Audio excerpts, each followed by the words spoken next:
이렇게 하나님을 찬양하고 하나님 앞에 나와서 우리의 마음을 내어놓고 주님을 높이는 이 시간이 얼마나 귀한지 모르겠습니다.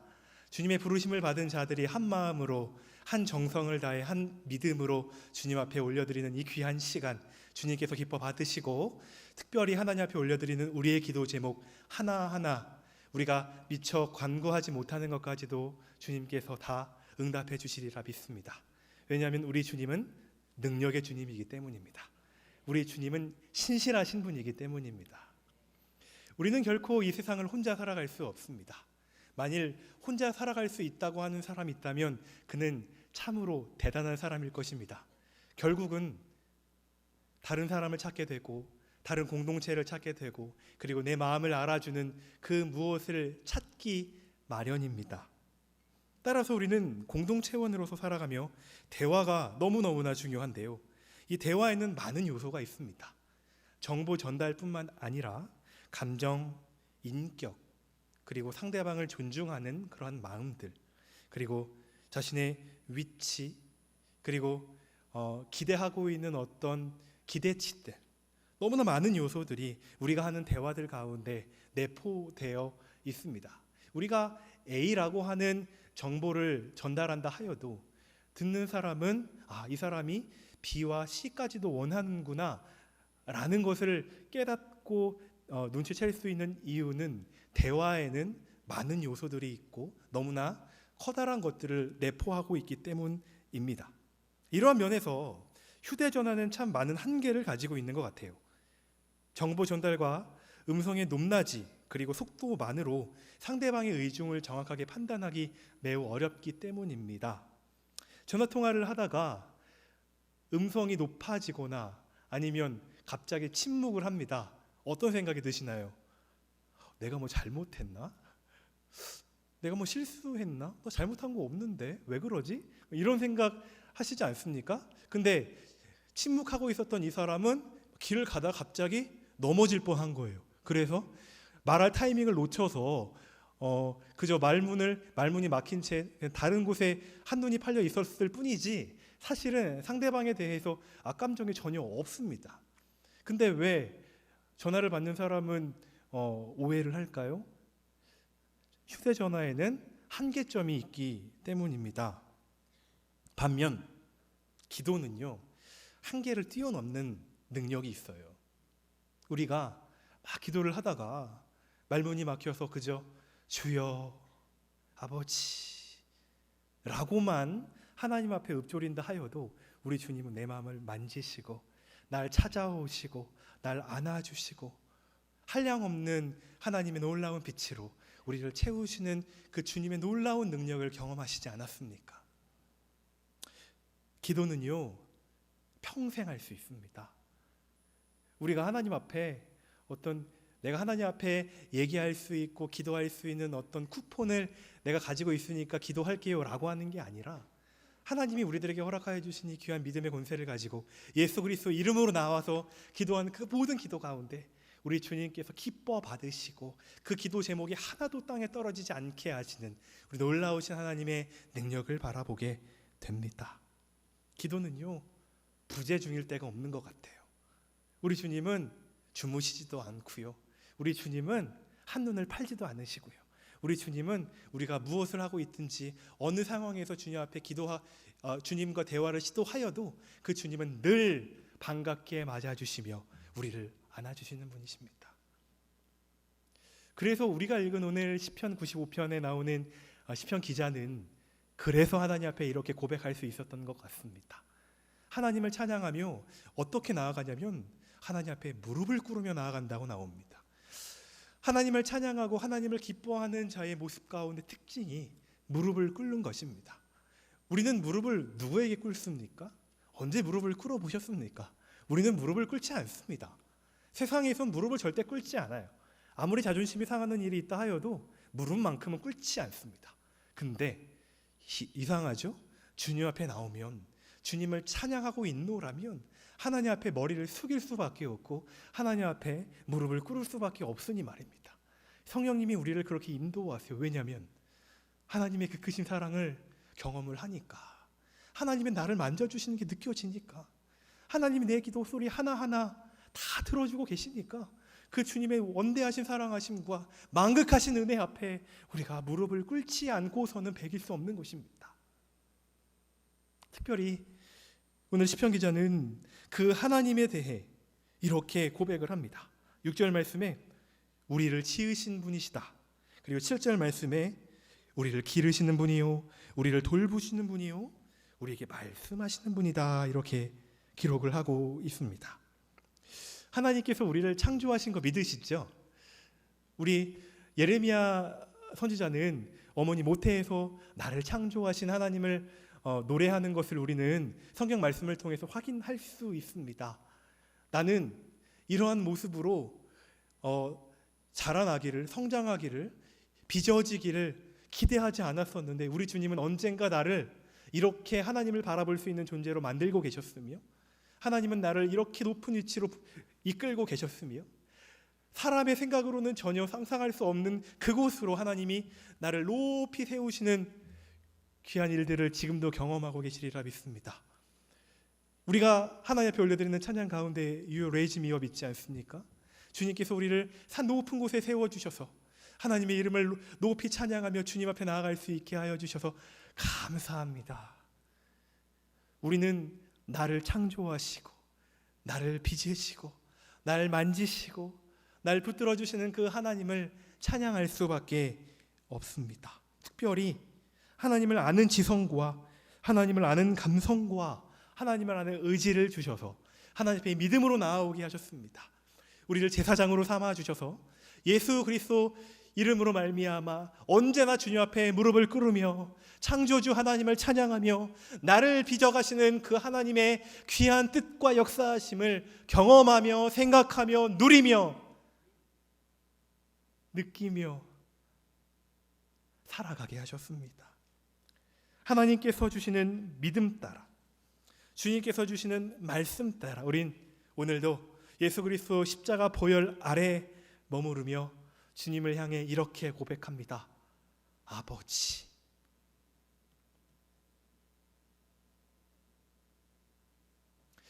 느헤미야 선지자는요, 하나님에 대해 이렇게 고백을 했습니다. 9장 말씀을 보니까 이렇게 나와 있네요. 주께서는 주의 크신 긍휼로 이스라엘 백성들을 광야에서 버리지 아니하신 분이시다. 또 주께서 선한 영을 주셔서 이스라엘 백성들을 하나하나 가르치셨다. 그리고요, 그것도 40년 동안 들여서 기르셨는데 옷이 헤어지지도 않게 하시고 발이 부르지도 않게 하셨다. 우리 어떤 하나님을 느헤미야는 찬양하고 있습니까? 40년 동안 이스라엘 백성들과 함께 하신 그 광야에서의 주님을 찬양하고 있습니다. 하나님은 왜 이스라엘을 기르시고 돌보셨나요?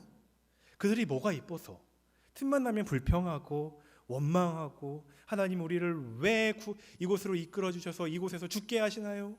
차라리 애굽에서 있을 때가 너무너무나 좋았습니다 라고 이야기를 하며 하나님을 비방하며 하나님을 향하여서 삿대질을 하는 그들을 왜 기르시고 왜 가르치시고 왜 보호하셨습니까? 수많은 민족들과의 전쟁 가운데서 그저 하나님께서 눈만 한번 깜빡하셨으면 그 이스라엘 백성들은 40년 광야의 그 광야길에서 멸망받을 수밖에 없는 존재들이었지 않습니까? 근데 무엇이 그들을 그토록 하나님의 사랑으로 이끄며 그들을 생명의 주에 온전케 하신 주님을 바라볼 수 있도록 하신 것인가요? 하나님 안에 있는 언약의 능력 때문에, 한 번 하신 말씀을 결코 변개치 하실 수 없는 그분의 신실하심 때문에, 아브라함에게 주셨던 그 말씀을 반드시 이루시고야 마셔야 하는 그분의 의지 때문에, 이스라엘 백성들을, 한 번 선택한 백성들을 포기하실 수 없는 만극하신 그분의 사랑하심 때문에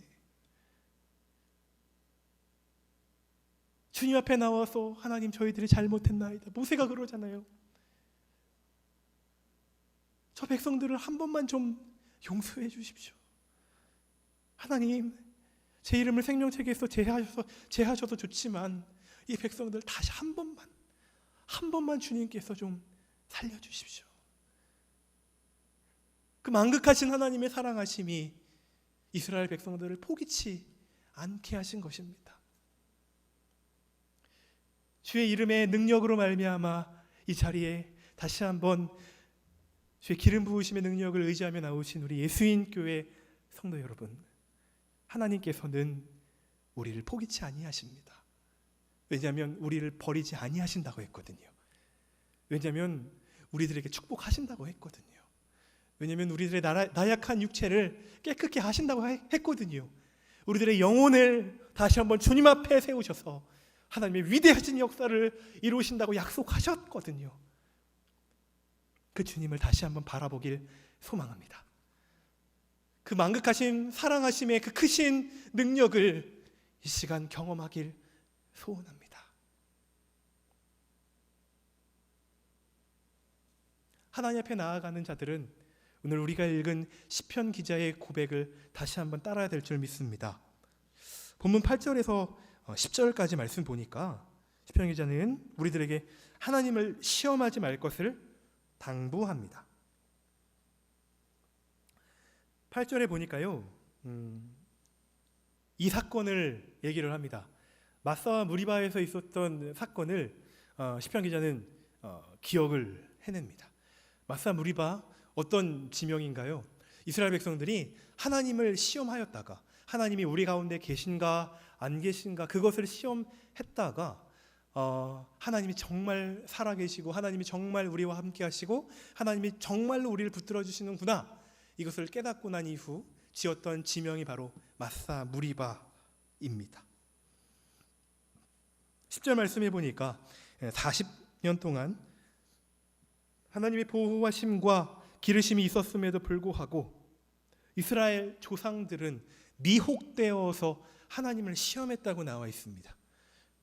그들이 어떤 의분에 가득 차서 아니면 땅이 없는 그것으로 말미암아 그것이 너무나 마음이 아파서 그래서 하나님을 시험하거나 하나님을 비방하였던 것이 아니라 미혹이 됐다는 것입니다. 이스라엘 백성들 가운데 미혹거리가 무엇입니까? 땅에 정착하며 군사의 힘을 키우며 땅의 소산을 먹으며 살아가는 수많은 민족들이었을 것입니다. 그들은 땅이 있었으며 그들의 민족들의 어떤 평온함이 있었으며 점점점 부강해 보이는 그 어떤 움직임이 분명 있었습니다. 이스라엘 백성들은 광야 생활을 하며 이 민족도 보고 저 민족도 보며 얼마나 그런 부러움이 있었겠습니까? 우리도 저렇게 땅이 있었으면. 그래도 우리 모세 지도자가 하나님께서 우리들에게 약속하신 땅이 있었다고 하니까 그래, 우리가 그거 믿고 가자. 그러다가도 저 민족을 바라보면 와, 정말 부럽다. 나도 저런 거 있었으면 참 좋을 것 같은데, 저렇게 비단 옷 입고 있으면 정말 좋을 것 같은데, 저렇게 많은 육축들과 함께 있으면 얼마나 좋을까. 그들은 미혹되었습니다. 그리고 목이 마르다 물이 없다는 것을 핑계를 대며 하나님을 시험하며 그 자리에서 하나님을 조롱하며 지도자 모세를 향하여서 반기를 들었던 그 장소, 하나님에 대한 불신으로 인하여 모세와 다투고 그것도 모자라 모세에게 돌을 던지려고 했던 그 장소. 시편 기자는 마사와 무리바의 사건을 다시 한번 기억해내며 우리들이 하나님 앞에 어떻게 나아가야 하는지, 하나님을 찬양하는 자들은, 하나님 앞에 기도하는 자들은 어떠한 자세로 나아가야 되는지에 대해서 우리들과 공유하고자 하는 그런 의지가 보입니다. 베드로전서 5장 5절에서 6절 말씀에 보니까요, 우리 주님은 이런 분이시래요. 하나님은 교만한 자를 대적하시고요, 겸손한 자에게 은혜를 주시는 분이시래요. 그리고 때가 되면 우리를 하나님의 방법과 하나님의 루트를 사용해서 반드시 세우시는 분이시래요. 하나님을 따라가며 눈물이 주르르 흘러내릴 때가 있습니다. 주의 일들을 감당하면서 끊임없이 다가오는 미혹거리 때문에 좌절하고 포기하고 싶은 그런 마음들이 우리들에게 너무너무 많습니다.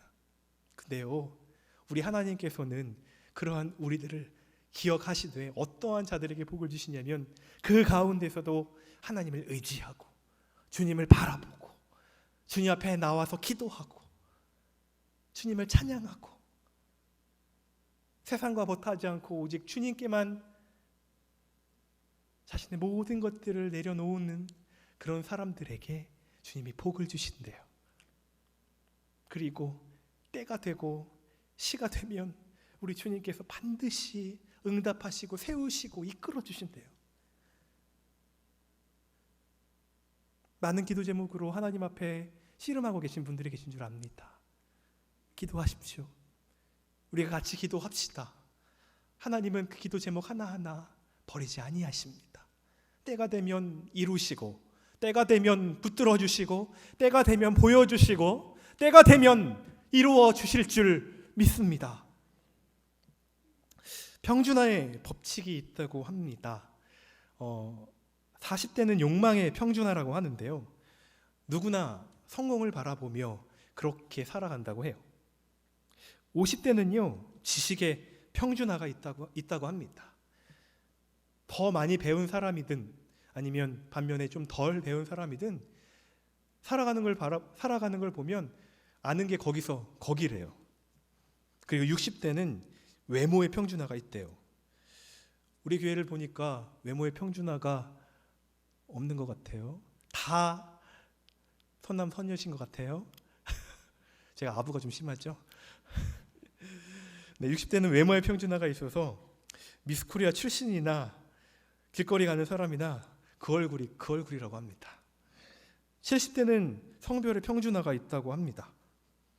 누구나 남편이 있고 그리고 아내가 있지만 성별에 그렇게 큰 차이가 없대요. 오히려 아내분들이 더 무섭다고 합니다. 그리고 80대에는 부의 평준화가 있다네요. 있는 자나 없는 자나 하루 3끼면 족하며 만족하며 살아가는 때가 80대라고 합니다. 그리고 90대는 생사의 평준화가 있다고 하는데요, 죽은 자와 산 자의 경계가 모호해져서 그렇게 살아가는 때라고 합니다. 이런 이야기들은 우스갯소리로 넘길 수도 있고 또 어쩌면 내가 어쩜 그러한 상황에 놓여 있구나 라고 생각을 하시는 분들이 있을지 모르겠어요. 분명한 점은 우리는 하나님 아래에 있습니다. 하나님 안에 있습니다. 하늘 아래 하나님의 손 아래서 우리는 그분을 바라볼 때 큰 자가 될 수 있고요, 아무리 힘들고 어렵고 나를 올가매는 그런 상황에 놓여 있다 할지라도 그분의 손이 나를 향한다 한다면 우리는 희망이 있고 소망이 있는 줄 믿습니다. 더욱이 오늘 시편 기자는 그 하나님 앞에 나아가는 자세가 이 부분으로 조금 집약되는 것 같아요. 6절 말씀에 보니까 이 시편 기자는 여호와 앞에 무릎을 꿇차고 나옵니다. 그 이유를 보니까 7절 끝에서 그의 음성을 들으면 이렇게 나옵니다. 우리는 나의 창조주 되시고 하나님이 나를 기르시고 나를 이끄시고 나를 붙들어 주신다라는 사실에 대해 믿어 의심치 않습니다. 분명한 점은 하나님은 예전에만 말씀하셨다는 것이 아니라 오늘 지금 이 시간에도 나에게 말씀하신다는 겁니다. 내가 주님을 찾고 그냥 내가 있는 이곳에서만 하나님께 기도하는 이것이 아니라 하나님은 기도 자리로 우리를 붙드셔서 우리를 이끄시되 하나님이 계속해서 우리들에게 말씀을 주신다는 얘기예요. 오늘 하나님의 어떤 말씀에 귀 기울이시면서 사셨습니까? 어떤 말씀을 들으시면서 찬양하셨습니까? 어떤 말씀을 들으시면서 지금 이 시간 하나님 앞에 하나님을 바라보고 계십니까? 하나님은 지금도 우리들에게 말씀하시는 분입니다. 중요한 건 그 말씀을 내가 들으려고 하는 믿음이 있느냐 없느냐, 그저 하나님 앞에 일방적으로 간구하려고 하는 것이 아니라 하나님 내게 말씀해 주시옵소서. 내가 지금 우리 공동체 안에서 이렇게 하나님을 예배하고 하나님을 높이고 하나님 앞에 기도하려고 하는데 많은 공동체의 모습들을 보니 하나님 나에게 어떤 말씀을 주시려고 하는지 주님 내가 듣기를 원합니다. 주님의 말씀을 듣는 자가 하나님 앞에 무릎을 꿇을 수 있을 줄 믿습니다. 주의 말씀을 풍성히 받는 자가 그 영화로우신 은혜의 빛 아래서 하나님의 평온하고 하나님의 따스하심을 경험하며 그 주님 앞에서 자유의 노래를 부를 수 있으리라 믿습니다. 2013년도에 미국 어느 주에서 있었던 일이라고 해요. 어떤 학교에 소총과 500발의 그 총알을 가지고 학교를 찾은 사람이 있대요.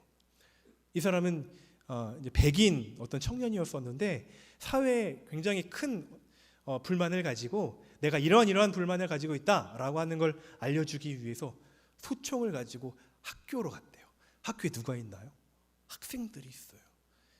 미국의 미래를 짊어질 학생들을 죽여서 자신의 이야기들을 표출하려고 하는 겁니다. 그리고 그는 드디어 학교에 도착을 했고 교무실로 갔습니다. 그런데 그곳에 선생님들은 한 분도 안 계셨고 어떤 직원분이 계셨는데 그 직원분과 함께 맞닥뜨렸던 이 사람에게 변화가 있는 거예요. 시한폭탄과 같은 이 청년이 자수를 하고 나온 것입니다. 교무실에서 무슨 일이 있었을까요? 그리고 그 교무실에 있었던 그 직원분과 어떤 이야기를 나누었을까요? 사람은 보통 분노에 가득 차게 되면 자신을 억제하지를 못합니다. 분노 조절을 이 시대에는 더욱더 하기 힘든 시대입니다. 한번 일어난 분을 쉽게 사그라뜨리기란 너무너무나 어렵습니다. 내가 예전에 그것만 좀 참았으면 조금 더 좋았을 텐데 이런 생각을 우리는 다 하실 것 같아요. 근데 이 사람은 너무너무나 화가 났고 너무너무나 분에 차서 학교로 찾아갔습니다. 근데 그가 자수라니요. 이 청년과 마주하였던 분은 흑인 여성분이었고 이름은 앙뜨와넷이라는 분이었습니다. 당시 이 앙뜨와넷과 이 백인 청년이 나눈 대화가 9.11 본부에 고스란히 녹음이 되어 있었다고 해요. 이 앙뜨와넷이라는 분은 총으로 무장한 이 괴한 침입에 전혀 긴장한 기색 없이 그 청년을 위로하고 타이르고 설득했다고 해요. 어쩌면 그렇게 침착할 수 있었는지 그 음성 녹음을 듣는 사람마다 놀란다고 합니다. 그리고 그 음성이 유튜브에도 떠돌고 있다고 해요. 이 앙따넷은요, 이 청년과 여러 많은 이야기들을 나누었고, 그리고 내가 청년과 같이 나갈 테니까 청년은 죽지 않을 거야. 내가 나가서 당신을 쏘지 말라고 얘기를 할 테니까 나랑 같이 나가서 자수하자고. 그리고 정말로 청년을 데리고 이분은 나갔어요. 경찰분들, 내가 이렇게 나가니까, 내가 함께 하니까 이 청년을 제발 쏘지 말아 주십시오. 부탁입니다. 그리고 자수를 선택한 이 청년에게 앙뜨와넷은 칭찬을 해줬어요. 정말 잘했어. 자수한 거 정말 잘했어. 있잖아, 나도 지난 33년을 같이 산 남편에게 지난해 버림을 받았었거든. 그리고 지금 여러 해 동안 장애를 가진 아들이 있어. 이게 너무너무나 힘들고 어려워서 내가 여러 번 자살을 시도하려고 했지만, 그런데 지금 봐봐, 이렇게 살아있잖아. 그리고 지금 청년과 이렇게 웃으면서 얘기할 수 있잖아. 모든 게 다 잘 될 거야. 자수를 했다고 해서, 그리고 경찰서에 간다고 해서, 벌을 받는다고 해서 자네에게 미래가 없는 게 아니야. 잘할 수 있어. 이 청년이 체포되고 모든 상황이 정리되자 CNN 방송의 앤더슨 쿠퍼라고 하는 기자가 인터뷰를 신청을 했습니다. 당신은 무슨 말을 해야 할지 어떻게 알았습니까? 앙뚜아넷이 이렇게 대답을 했어요. 글쎄요, 솔직하게 말하면 제가 무슨 말을 어떻게 해야 할지 몰랐어요. 그저 마음으로 기도했어요. 하나님, 지금 무슨 말을 해야 할까요? 하나님, 내게 알려주세요. 청년과 대화하는 이 여성분이 침착할 수 있었던 것은 성령 하나님이 이 여인과 함께 하고 계셨기 때문인 줄 믿습니다. 그리고 평화의 언어와 사랑의 언어를 할 수 있었던 건 하나님께서 지혜의 영이 함께하여 주셔서 말할 것들을 알려주셨기 때문인 줄 믿습니다. 성도 여러분, 우리 이 시간 주님 앞에 무릎 꿇지 않으시겠습니까? 날 창조하시고 날 기르시고 날 인도하시고 날 이끌어주신 그 주님 앞에 나아갑시다. 더욱이 세상 것 바라보지 않고 오직 주님만 바라보며 하나님 앞에 나아갑시다. 내게 말씀하여 주시옵소서. 내게 알려주시옵소서. 주님께서 분명 우리 기도의 자리 가운데서 깨닫게 하시고 알게 하시고 우리 가운데 감동을 주시는 말씀이 있을 것입니다. 그거 가지고 기도하는 역사 가운데 하나님의 위대하신 역사가 다시 한번 이 자리, 오늘 이 시간 주의 역사하심을 간절히 바라는 우리 가운데 임하게 하여 주실 줄 믿습니다. 기도하겠습니다. 능력의 하나님 아버지, 하나님의 능력이 이 시간 주님의 능력을 바라보며 나아가는 예수인 공동체 가운데 함께하여 주시옵소서.